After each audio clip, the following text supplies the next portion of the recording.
ইসলাম অনুযায়ী নিজেকে পরিবর্তন করার অর্থ হলো আত্মশুদ্ধির মাধ্যমে আল্লাহর পথে ফিরে আসা এবং সৎ জীবনযাপন করা। এটি একটি ধারাবাহিক প্রক্রিয়া যা ঈমান, আমল ও চরিত্রের উন্নতির মাধ্যমে অর্জিত হয়। আন্তরিক ইচ্ছা ও নিয়ত ঠিক করা। কোনো পরিবর্তন আনার প্রথম শর্ত হলো দৃঢ় ইচ্ছা ও নিয়ত করা।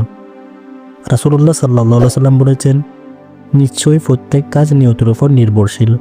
সুতরাং আল্লাহ সন্তুষ্টির জন্য নিজেকে পরিবর্তন করতে হলে আগে নিজের নিয়ত বিশুদ্ধ করতে হবে। বেশি বেশি তওবা করা এবং নিজেকে সংশোধন করা। নিজেকে পরিবর্তন করতে হলে প্রথমে আল্লাহর কাছে তওবা করা জরুরি। আল্লাহ তাআলা বলেন, তোমরা সবাই আল্লাহর কাছে তওবা করো হে মুমিনগণ, যাতে তোমরা সফলকাম হতে পারো।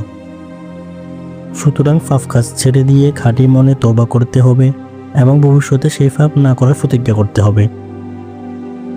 বেশি বেশি নামাজ ও আল্লাহর ইবাদত করতে হবে।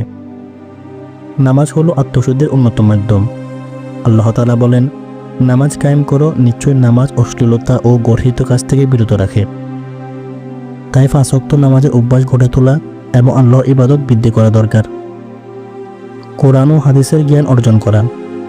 সঠিক পথে চলতে হলে ইসলামের জ্ঞান অর্জন করা জরুরি।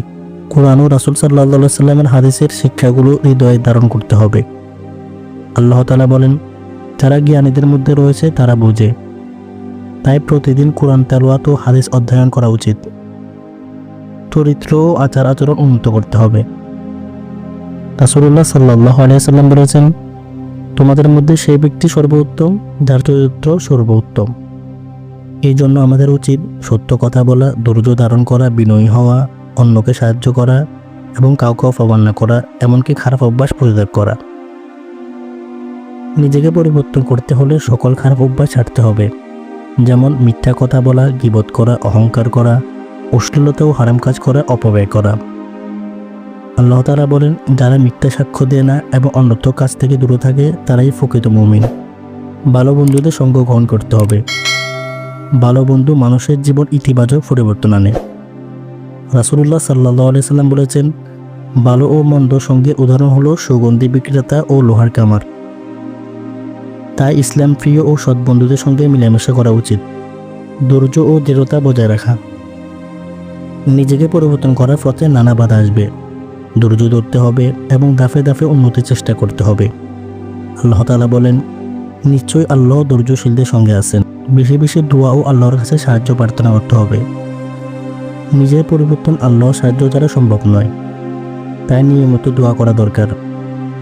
আল্লাহর জন্য নিজেকে পরিবর্তন করবে, অর্থাৎ নিজের জীবনকে ইসলামের শিক্ষায় আলোকিত করে গড়ে তুলবে।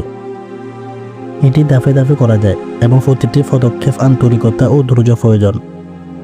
আপনার পরিবর্তনের মূল উদ্দেশ্য যেন হয় শুধুমাত্র আল্লাহর সন্তুষ্টি অর্জন। লোক দেখানো থেকে বাঁচতে হবে। নিয়মিত 5 ওয়াক্ত নামাজ পড়া শুরু করুন। এটি আপনাকে আল্লাহর দিকে আরও বেশি আকৃষ্ট করবে।